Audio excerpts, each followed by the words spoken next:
Hi everyone, কেমন আছো তোমরা সবাই? আশা করছি তোমরা সবাই খুব ভালো আছো। যে যেখানে আছো ঈশ্বরের কৃপায় আমরাও ভালো আছি। তো আমার নতুন আরেকটি ব্লগে তোমাদের সবাইকে জানাই ওয়েলকাম। আই হোপ আজকের ব্লগটাও তোমাদের ভালো লাগবে।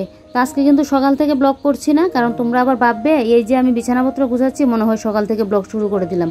না না গো, আজকে একদম বিকেল থেকে ব্লগটা শ্যুট করছি। সকালবেলায় তো একটা ব্লগ করেছিলাম, তো ভাবলাম কি যে না, এখন থেকে আবার আরেকটা ব্লগ শ্যুট করে নিই। তো আজকে একদম বিছানাটাকে না একদম টান টান করে পেতে নিয়েছি। সবসময় তো টান টান করে পাতা থাকে, তবে সকালে এটা ঠিক করার কথা ছিল। তো কাজের জন্য, কাজের বেড়া ছাড়ার জন্য সকালে ঠিকঠাক করতে পারিনি। কেন বলো তো, মানে বিছানায় যখন বেড কভার পাতি না, তো সামনের জায়গাটা যদি একদম পুরো ঝুলে থাকে তাহলে আমার একদমই ভালো লাগে না। তো সেই সকালেই দেখলাম সামনের জায়গাটা পুরো ঝুলে আছে, মানে মাঝখানের জায়গাটা। তো সেই তো কাজের বেড়া ছাড়ার জন্য আর করতে পারিনি, তাই একদম পুরো বিছনা মানে চাদরটাকে উঠিয়ে একদম ঝেড়ে ঝেড়ে আবার ঠিকঠাক করে বিছানাটাকে পাতলাম। ঘরের বিছানা হলো মেন, বিছানাটা যদি ঠিকঠাকভাবে গুছানো না থাকে না, পুরো ঘর দেখতেই কিন্তু মানে আগুছালো লাগে, দেখতেও ভালো লাগে না। বিছানাটা ঠিকঠাক ফিটফাট থাকবে, দেখবে পুরো ঘর দেখতেও কিন্তু ভালো লাগবে। তারপরে এই যে স্নানের কাপড় চোপড় আর ওর দুই একটা গেঞ্জি দিয়েছিলাম, এগুলোকে একদম জায়গা মতো আলনার মধ্যে গুছিয়ে রাখলাম। তারপরে এই যে দেখো, এখন গাছগুলোর মধ্যে একটু জল স্প্রে করে নিচ্ছি। এগুলো হলো আমার বিকেলের কাজ। বললাম না যে আজকে বিকেল থেকে ব্লগটা শ্যুট করছি। হাতে এদিকে ব্যথা পেলে কি হবে, এই যে গরমটা লাগলো, তো সেই হাতে ব্যথা পেয়েছি। তো কি হয়েছে, যতক্ষণ ব্যথাটা মানে জ্বালাটা ছিল ততক্ষণ তো বুঝলাম এটার মানে ভোগান্তিটা ভুগেছিলাম। তারপরেও সংসারের কাজবাজের কিন্তু আর শেষ নেই। দেখবে এই হাত নিয়ে মানে একটু অসুবিধা হচ্ছে, তারপরেও তো ঘরের কাজবাজগুলো করতে লাগবে বলো। এই হাত নিয়েই না করছি। কিন্তু এই যে 2-3 ঘন্টা সময় জ্বালা ছিল, তো তখন যেন আমার মানে কান্না আমি মানে থামাতে পারছি না, এত এত পরিমাণে। আর আমার এমনি তো ধৈর্য শক্তির একটু কম। ভাগ্যিস যে ফুসকাটা পড়েনি। কেন বলো তো, যেহেতু বরফ জল দিয়ে ভিজিয়ে রেখে মানে বরফ জলে হাতটা দিয়ে রেখে দিয়েছিলাম প্রায় 1.5 ঘন্টার মতো, তারপর নুন দিয়েছিলাম, তাই মনে হয় ফুসকাটা ফুটিনি। কিন্তু এই জায়গাটা না পুরো একদম সাদা হয়ে আছে, আর আমার কাজ টাজ করতে গেলেও যেন অসুবিধা হচ্ছে। তো এই হাতটা না একটু বেঁকে বেঁকে আমি আঙুলগুলো তারপর কিন্তু এই ঝাড়টার দিচ্ছি, সমস্ত কিছু করছি। বললাম না, ঘর দোর মানে অগোছালো থাকলে যেন ভালো লাগে না। শরীর খারাপ হয়েছে তো কি হয়েছে, এখন তো একটু ভালো আছি, তাই কাজগুলো করিয়ে নিচ্ছি। এই কাজগুলো যদি আমি জমিয়ে রাখি না, এই যে বিছানাটা ঠিক করলাম, সেই দেখবে এখন না করলে কাল সকালবেলায় কিন্তু আমাকে করতেই লাগতো। আর সকালবেলা জানোই কতটা কাজের চাপ থাকে, তো এখনই তাই করে নিলাম। তো এদিকে ঘর বাইরে দুটোই ঝাড় দিয়ে নিলাম, নিয়ে এবারে দেখো চুলটা এখন আঁচড়ে নিচ্ছি। আজকে তো সারাটা দিন মেঘলা মেঘলা হয়ে আছে, জানি না বৃষ্টিটা সন্ধ্যার দিকে কি হবে। সেই সন্ধ্যা হলেই না একটা মেঘ ডাকা শুরু হয়ে যাবে, বিদ্যুৎ চমকাবে, সেই একটা হাওয়া দিবে, কিন্তু বৃষ্টির দেখা নেই। যদিও সেদিন বৃষ্টি হয়েছিল, জানি না আজকে কি হবে। তো ভিডিওর কাজও আমার তাড়াতাড়ি সারতে লাগবে। সেই 2 দিন যাবৎ মানে সন্ধ্যার দিকে একটা বৃষ্টি চলে আসে, তো মানে দেখি ভিডিওর কাজটা তাড়াতাড়ি করতে পারি কিনা। তারপর এদিকে দেখো, ও সেদিন এই যে মানে গাছে যে মানে গাছের পাতাগুলো যে পোকা খেয়ে নিচ্ছে, তো তার জন্য ওষুধ নিয়ে আসলো। সেটা আজকে মনে হয় 15 দিনে আমার ঘরে আসলো। ওর মনে থাকলে আমার মনে থাকে না, ওকে আবার আমি বলতে ভুলে যাই। তো ও সবসময় বলে ও আর দোকান থেকে আসার সময় যেন ওকে মনে করিয়ে দিই। তো যাক, শেষমেশ আনা হলো 15 দিন পর। তো এবারে দেখো, এই ওষুধটাকে বলে দিয়েছে 1 লিটার জলে মানে কি 2 ml দেওয়ার জন্য। তো আমি এখানে 1 লিটার জলে এই যে এই ইয়েটা দিয়ে 2 ml দিয়ে দিয়েছি। দিয়ে এবার একটা তোমাদের দাদাভাই স্প্রেয়ার মানে মুখটা কিনে আনলো, এই যে মানে জলটা যে মানে ওষুধটা যে স্প্রে করে দেবো। এমনি বোতল দিয়ে দিতে গেলে না অসুবিধা হয়, বোতলের মুখ যদি একটু ছিদ্র করে দিই অসুবিধা হয়। গাছের গুঁড়ো টুড়াইও কিন্তু পড়ে, আর গাছের গুঁড়োয় পড়লে দেখবে অনেক সময় কিন্তু নষ্ট হয়ে যায়। এই করে মানে এখনকার কথা বলছি না, মানে 1-2 মাস আগের কথা। এই করে কিন্তু আমার গাছ একটা নষ্ট হয়েছিল, তার জন্য স্প্রেয়ার মুখটা আনা হয়েছে। এগুলো দিয়ে দেখো স্প্রে করে দিতে কিন্তু খুব ভালো। তো এইগুলো দিলে নাকি মানে এই ওষুধটা দিলে নাকি গাছের পাতাগুলো আর পোকা খাবে না। না হলে বেগুন গাছ, তারপর আমার যে ফুল গাছগুলো একদম পুরো শেষ করে দিচ্ছে। এই গাছগুলো তো ভালোই আছে, ওই সাইডের গাছগুলো যা ইচ্ছা তা করে দিচ্ছে। তো সেই দেখো পুরো একদম সব গাছে স্প্রেটাকে একদম ভালো করে দিয়ে দিচ্ছি, না হলে পোকা একটা পাতাও রাখছে না। পাতা না থাকলে তো পুরো ঘাস একদম পুরো নির্জরি হয়ে যাবে। তো তাই না ভালো করে গাছগুলোর মধ্যে একদম জলটা মানে ওষুধটা স্প্রে করে দিচ্ছি। গুড ইভিনিং ফ্রেন্ডস, তোমরা সবাই কি করছো? এখন বাজে 7:34। তো এতক্ষণ যাবৎ মার সাথে আর বোনের সাথে কথা বলছিলাম, আর ছাদ থেকে আসলাম 7:10-এ। মোবাইলের কাজ শেষ করে নিয়েছি, কারণ কালকে একটা চ্যানেলের ভিডিও এডিটিং করা ছিল, আর আরেকটা আজকে করলাম, তো তাড়াতাড়ি হয়ে গেল। আর নেটটাও ভালো ছিল। যেদিন নেট খারাপ থাকে সেদিন তো যা অবস্থা হয়। আমি বলছি যাক, ঠাকুর তাহলে আমার দুঃখটা বুঝলো। এমনিতে আমার হাত আজকে এই যে গরমটা লাগলো তা নিয়ে পুরো হাত জ্বালাপোড়া, মানে জ্বালাপোড়া ভাবটা এখন যদিও নেই, কিন্তু হাত দিয়ে না কোনো কিছু একটা কাজ করতে পারছি না। কোনো কিছু একটা কাজ করতে গেলে অসুবিধা হচ্ছে, বাসন মাজতে পারছি না। সেই তারপর ওই হাত নিয়ে কিন্তু করছি। সকালে তো যে কষ্ট হয়েছিল এইরকম, তো সেই হাত নিয়েই করছি। আর এদিকে তো এখন রান্না বান্না পুরোই করতে লাগবে। এদিকে এখন ফ্রিজ থেকে বের করেছি চিকেন, কারণ সকালবেলায় পান্তা ভাত খাওয়া হয়েছিল ডালের বড়া দিয়ে। সেই পান্তা ভাত খেতে গিয়ে ডালের বড়া নামাতে গিয়ে আজকে যা ইচ্ছা তা অবস্থা হলো। এই যে কড়াটার মধ্যে কিন্তু ডালের বড়াটা করেছিলাম, আর এই প্লেটটা এইভাবে রেখেছিলাম। ওই যে আগুনের ইয়েটা লাগলো, সেই ধরলাম একদম 2টা আঙ্গুল আমার, এই হাত না কিন্তু ডান হাতে। এই প্লেটটা ছিল না, এটা হলো আবার কোনো ইয়ে ছিল না, স্টিলের প্লেট ছিল। তো সেই এখন এদিকে চিকেনটা ফ্রিজ থেকে বার করে রাখলাম। চিকেন বেশি নয়, এখানে 8-9 টুকরার মতো আছে। তো ওইটা চিকেন কষা কষা করে নেবো, আমি কাটাকুটি করে রাখবো, ও এসে করবে। কারণ আমি করতে পারবো না, এই হাত নিয়ে না হাতা খুন্তি ধরে যে নাড়ানো, মানে কালকের থেকে তো করতেই লাগবে, মানে রাত্রিবেলা এসে ও করবে। কারণ এই লঙ্কা টঙ্কা যদি এখন আমি ধরি না, আমার হাত পুরো জ্বালা পোড়া করবে। আর রুটি করব, তো রুটিটা দেখি কিভাবে মাখবো, কী করব সেটাই এখন ভাবছি। তো টিফিন এখনও কোনো কিছু খাইনি, খিদে পেয়ে গেছে। তো এখন একটু মুড়ি খাবো, আর এতটুকু, অন্য কোনো কিছু খাবো না। চানাচুর কিন্তু ঘরের মধ্যে আছে, খাবো না, খেলেও অসুবিধা হয়ে যাবে, কারণ রাত্রেবেলায় আবার চিকেন খাওয়া হবে। তাই আজকে ছাদের কাজটা তাড়াতাড়ি কমপ্লিট হলো, আসলাম, না হলে তো যা অসুবিধা হতো, সেই কতটা সময় গিয়ে বসতে লাগতো।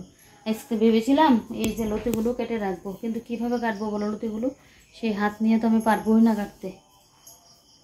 সবজি কাটতে গেলে যে ইয়েটা মানে যেই হাত মানে ইয়ের দরকার সেটা দিয়ে আমি পারবো না। ডান হাতে হলে না মানে দেখবে বেশি কিন্তু অসুবিধাটা হয়। আর দেখবে একটা সবজি তুললে আমরা কিন্তু এভাবে ইয়েটা করি, কিন্তু আমার এই 2টা আঙুলের মধ্যে তো যায় এটা, তো করবো কীভাবে। যাই হোক চলো, এখন আগে টিফিনটা করি, টিফিনটা করে তারপর রান্নাবান্নার দিকে। এই যে দেখো এখানে নিয়ে নিচ্ছে এখন মুড়ি, অনেক দিন বাদে আজকে কিন্তু মুড়িটা খাচ্ছি।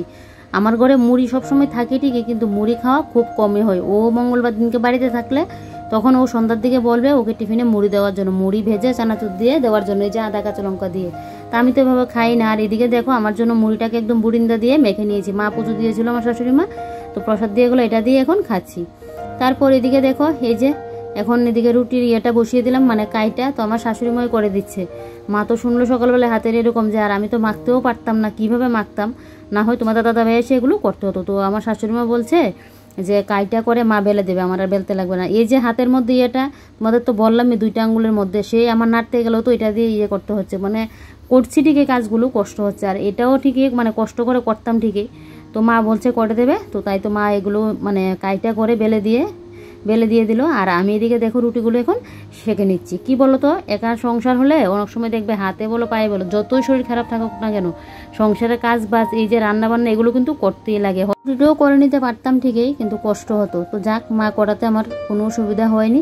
তো এদিকে আমি রুটিগুলো সেঁকে নিয়ে ভাবলাম তো কাটাকুটিটা করবো না, যে হাত নিয়ে তো কাটতে পারছি না। এই দেখো আঙ্গুলটাকে কিভাবে রাখলাম, আজকে ওই হাত দিয়ে মানে এই হাত দিয়ে প্রেশারটা দিচ্ছি, আর বাম হাত দিয়ে কেটে কেটে ইয়ে করছি। আমি কিন্তু এভাবে কাটি না, সবসময় আমি ডান হাতের মধ্যে ইয়েটা করি। তো আজকে যেহেতু কাটতে পারছি না, দেখো আমার অবস্থা কিভাবে পেঁয়াজটা কাটছে, আমি হাতেই না কেটে ফেলি, সেটা ভয় লাগছিল।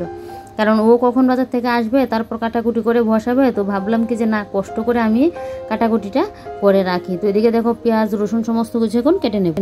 রুটিটা এই যে হটফটের মধ্যে রেখে দিলাম, আমার শাশুড়ি মা এদিকে মেখে দিল আর এদিকে বেলে দিল, আর আমি এদিকে সেঁকে নিলাম। না হলে তো আমি মাখতেই পারতাম না হাত নিয়ে। তো এদিকে কাটাকুটি করে সব কিছু রেখে দিয়েছি। তো ওটা তোমাদের দাদাভাই এসে রান্নাটা করবে। আমি না রুটিগুলো যখন সেঁকতে গেলাম তখনই আমার অসুবিধা হচ্ছে, কারণ খুন্তিটা যখন ধরতে যাব না তখন দেখবে আমাদের কিন্তু এই আঙুল কিন্তু লাগেই, এরগুলো দেখবে এত ইয়ে না, কিন্তু এগুলো কিন্তু লাগেই। তো সে করতে যখন যাচ্ছি রুটিগুলো, সে অসুবিধা হচ্ছিল। আর মাংসটা বসালে তো এই যে নাড়াতে নাড়াতে লাগবে, তো কতটা সময় ইয়ে করতে লাগবে, তো সে আবার পারবো না। আর এদিকে লঙ্কা টঙ্কা এখন যে পেস্ট করবো ধরবো, সেগুলো ধরতে গিয়ে দেখবে জ্বালাটা করবে হাতের মধ্যে। তো ও যখন বলেছে এসে করবে, তাহলে ওই করে নেবে। বেশি একটা মাংস তো না, একটুখানি মাংসই। এখন ওই ঘরে গিয়ে একটু রেস্ট করব, সমস্ত কিছু ধুয়ে দিয়ে পরিষ্কার করে গেলাম। এটার পেস্ট করলাম না, ও আসলে পেস্ট করে নিতে পারবো। রসুন আদা সমস্ত কিছু এখানে রেখে দিয়েছি। যাই হোক চলো এবার ওই ঘরে গিয়ে একটু রেস্ট করি। কিন্তু দইটা আর আমি পাচ্ছি না, এটা কিন্তু তোমাদের দাদাভাই দইটা পাচ্ছে। তো এদিকে মাংস বসিয়ে দিল, আর এদিকে দেখো দুধটা যা জাল দিয়ে দিল। তো সেই চিনিটা দিয়ে আমি ভালো করে একদম দুধটাকে একটু ইয়ে করে নিচ্ছি, মানে ঠান্ডা করে নিচ্ছি। আর এদিকে দেখো দইটাকে এভাবে মানে ইয়ের জন্য বসালাম যাতে জলটা পড়ে যায়, না হলে তো দইটা ভালো বসবে না। আর এদিকে আবার দুধ জ্বালার সময় ও বলছে আবার দুধ খেতে, আমার না দুধ খেতে একটা ফুটোও ভালো লাগে না, কিন্তু ও বলছে না খেতেই লাগবে, সবসময় এরকমটা করে। তো আমি তো অন্য সময় দই পেতে নেই, তো ও আর এটা সেটা বলতে পারে না, তো সেই আর আমি খাই না। না হলে আমার দুধ খেতে যেন একদমই অপছন্দ লাগে, ভালোই লাগে না আমার। তো সেই আর আজকে যেহেতু ও বাড়িতে, তো তাই এখন দুধটা খেতেই হলো। তো আর আমি এদিকে দুধ খেয়ে এদিকে দেখো হাতের মধ্যে এখন নেল পলিশ করে নিচ্ছে, আর এদিকে কিন্তু ও মাংসটা রান্না করছে। মানে নখের মধ্যে না কত মানে দুদিন যাবতীয় ভাবছি নেল পলিশটা উঠিয়ে একটু নেল পলিশটা পরবো, সে আর পড়া হচ্ছে না। তো এখন যখন বসে রইলাম তো ভাবলাম কি যে না নেল পলিশটা একটু পরেই নিই, না হলে তো আমি রান্না করে থাকতাম যদি এখন হাতটা মানে ভালো থাকতো। তো ও যেহেতু রান্নাবান্না মানে মাংসটা রান্না করছে, রান্নাবান্নাটা করছে, তো ভাবলাম কি না আমি ফাঁকে নেল পলিশটা পরিয়ে নিই। কাল সকালে উঠেই তো আবার সেই সংসারের কাজ বা শুরু হয়ে যাবে, সেই নেল পলিশ দেওয়ার টাইম হবে আমার সেই দুপুরবেলায়। তো যাকে এখনই দিয়ে নিই। তারপর নেল পলিশটা পরে এদিকে দেখো এসে দেখছি ও ওদিকে দইও পেতে নিল। তো এবারে এগুলোকে আমি এখন ঢাকা দিয়ে ঠিকঠাকভাবে রাখবো, কারণ ও আবার ঠিকঠাকভাবে রাখতে পারবে না তাই। তো ফার্স্টে কিন্তু এখানে দইয়ের ইয়েগুলো রেখেছিলাম, তারপর আবার ওই সাইডে দিয়ে নিয়েছি, কারণ আমরা যেহেতু এখানে খাওয়া দাওয়া করবো তাই। আর এদিকে দেখো আস্তে আস্তে মানে রসুন আর আস্তে আস্তে পেঁয়াজ দিয়ে আজকে চিকেনের মানে কষাটা দেখো কীরকম লাগছে, ঝুল কিন্তু হবে না, একদম চিকেন কষা কষা করবে। তো দেখো কালারটা কি দুর্দান্ত এসেছে। আর এই যে দেখো পুরো একদম চিকেন কষা আমাদের রেডি, এবারে শুধু খাওয়ার পালা। আর আমি তো খুব চিকেন প্রেমী, চিকেন হলে তো আর কোনো কথাই হবে না। তো রুটি দিয়ে চিকেন কষা দিয়ে দেখবে পুরো কিন্তু জমে যায়, ভাত দিয়েও ভালো লাগে, তারপরেও দেখবে রুটি লুচি ওগুলো দিয়ে ভালো লাগে। তো এদিকে দেখো এবারে 2টা থালা নিয়ে নিলাম, আর রুটিগুলো এখন নিয়ে নিচ্ছি। এই যে আজকে রুটি 3টার মতো বেশি হয়েছে, না হলে 6টা রুটি হলে আমাদের ঘরে ঠিক হয়, তো রুটিটা একটু বেশি হয়েছে। যাকে থাক, 2টা রুটি রেখে দেবো, কাল সকালবেলায় মানে চায়ের সাথে খাওয়া যাবে। তো এবারে দেখো আগে আস্ত রসুনটা দিয়ে নিচ্ছি। আমার তো আস্ত রসুন খেতে এতটা ভালো লাগে কি আর বলি। তোমাদের দাদাভাই আগে খেতো না, ও আবার আস্ত পেঁয়াজটা খায়, আমি আবার মাংসের আস্ত পেঁয়াজটা খেতে পারি না, আমার ভালো লাগে না। তো ও আগে রসুনটা খেতো না, সে আমার ইয়েতে পড়ে এখন ও আবার রসুনটা খেতে ভালো লাগে, মানে ভালোবাসে। দেখবে জানি না তোমরা কে কে মানে এরকম মাংসের মধ্যে দিয়ে গোটা গোটা রসুন খাও জানি না, আর যারা না খেয়ে থেকে মানে খাওনি কোনোদিনও এইভাবে একদিন মাংসের মধ্যে গোটা রসুন দিয়ে দেখো কতটা টেস্ট লাগে খেতে, সেই যে মানে আলাদা একটা যেন টেস্ট। এদিকে খাওয়া দাওয়া কমপ্লিট করে তারপর তোমাদের দাদাভাই কিন্তু আজকে আমাকে বাসন কুসনগুলো ধুয়ে দিল। এই যে আমার কষ্ট হচ্ছিলো সকাল থেকে, তো আমি করেছিলাম, তো ও বলছে ও যখন এখন আছে আমি বলেছি আমি করে নেবো, সকালে তো আরও বেশি কষ্ট ছিল, তারপরও তো এই হাত নিয়ে করেছি। ও যদিও বলেছিল এগুলো রেখে দেওয়ার জন্য ও এসে করে দেবে, তো আমিই ভাবলাম ও আবার দোকান থেকে এসে করবে, আমিই করে নিই। তো ও বলছে না এখন যখন আমি আছি আমিই করে দিই। তো ওইদিকে বাসনগুলো ওই দিয়ে মানে ধুয়ে দিল, আর গ্যাসটা তারপর আমি মুছে নিয়েছি। ও তো এত ভালো করে গ্যাসটা মুছতে পারবে না, তো আমি মুছে নিয়েছি গ্যাসটা। তারপর এদিকে দেখো ফ্রিজের প্লাগটাও খুলে নিলাম, কারণ সেই বিদ্যুৎ চমকানো একটা শুরু হয়েছে, তো সে আবার কখন কি হবে, তো তার জন্য ফ্রিজের প্লাগটা এখন রাত্রিবেলায় না খুলেই রাখি। 2 দিন যাবত এরকমটা করছে। আর কি বলতো যাদের ফ্রিজ এরকম 24 ঘন্টা চলে না, মাঝে মধ্যে এরকম রাত্রিবেলা একটু অফ করে রাখলেও ভালো হয়। কেন বলতো এটা আমি মোবাইলেও দেখছি, আর এরকম আরেকজনের ব্লগ দেখতাম, হ্যাপি উইথ মামুন্দি, যে সবাই মনে হয় তোমরা ওকে চেনো মামুন্দিকে, তো মামুন্দির ব্লগ দেখে জানলাম যে ফ্রিজকেও নাকি এরকম রেস্ট দিতে লাগে। তো তার জন্য না একে তো বিদ্যুৎ চমকানো, আর আমি ভাবলাম কি না আমার ফ্রিজটাও একটু রেস্ট থাকবে যেহেতু 24 ঘন্টায় চলে, তাই। যাই হোক চলো আজকের ব্লগটা এখানে শেষ করছি। গুড নাইট তোমরা।